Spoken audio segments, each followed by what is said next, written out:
This video is for the incoming editorial review board at the Journal of Management. My name is Brian Connolly, and I'm a professor at Auburn University and the new JOM Editor-in-Chief. We selected you for three main reasons.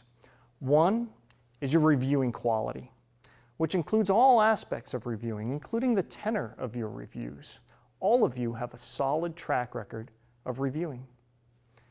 Two, your turnaround time, because JOM values timely feedback for our authors, and they're depending on us. Three, your own scholarly productivity, because authors need to know that their work is being evaluated by someone who knows what good research looks like. Let me tell you a little about where things stand with the journal. Foremost, I hope you've had opportunity to view the video I made for the public that introduced our new editorial team. We have a 5-star group of editors, and you can view that video on the JOM website or on the website of the Southern Management Association, which is the governing body for JOM. Your first job as an incoming member of JOM's editorial review board is to watch that video and share it with a few colleagues. We want everyone to know about JOM, and we need you to help us get the word out. JOM is what's sometimes called a big tent journal, meaning we publish on a wide range of management topics.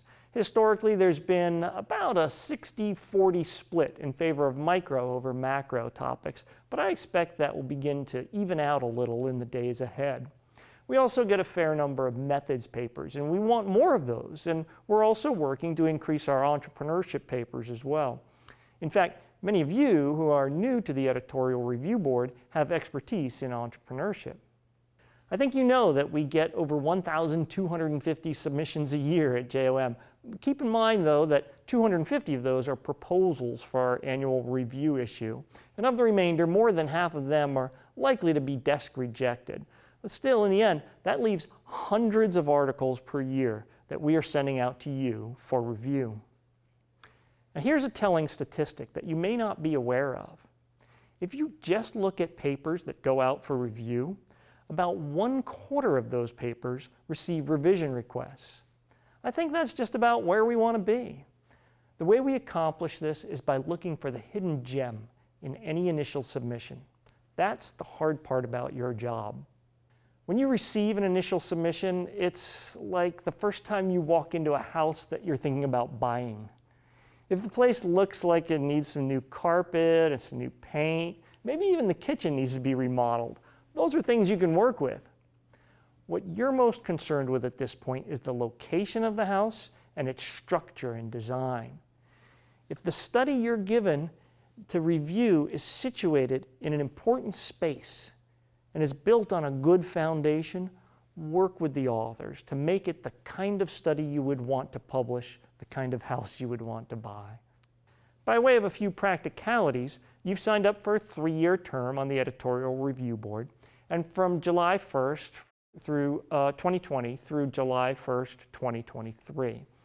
It's important that you log on to Manuscript Central and update your keywords. That's critical because authors use them to classify their papers, and then editors use them to search for the most appropriate reviewers. And I'd also like you to think about the structure of your reviews. One of the hallmarks of reviews at JOM is that they're constructive. I think a key component of this is a positive tone. You know, imagine a student walks into your office with a question for you, and your first response is, "No, don't be ridiculous." Whatever you say after that doesn't matter. The student's already on the defensive, or they've tuned you out. We can be very intimidating people. I suggest a better approach is to build rapport with the authors and engage with them in a discussion. In this way, they'll be open to your critique and able to improve their work. I also suggest that you provide a structured review by numbering your comments and separating them into key points. Now, this is helpful for authors to systematically respond to your review, and it's also helpful for editors as they try to synergize comments across reviews. To wrap things up, I want to tell you about the greatest play in the history of college football. The famous rivalry game between Auburn University and the University of Alabama was tied 28-28. The Alabama team was lined up to kick a very long field goal and potentially win the game, but just as they were about to kick, there's this guy who you've never heard of on the sideline that walked up to the Auburn head coach and said, "Wait a second, coach, call a timeout. If this kick comes up short, we can return the kick." The coach listened to this guy. He called a timeout and changed things around so that his punt returner was deep in the end zone. And this is what it sounded like. And Chris Davis takes it in the back of the end zone. He'll run it out to the 10, 15, 20, 25, 30, 35, 40, 45, 50, 45. There goes Davis. Oh my God! Davis is going to run it all the way back.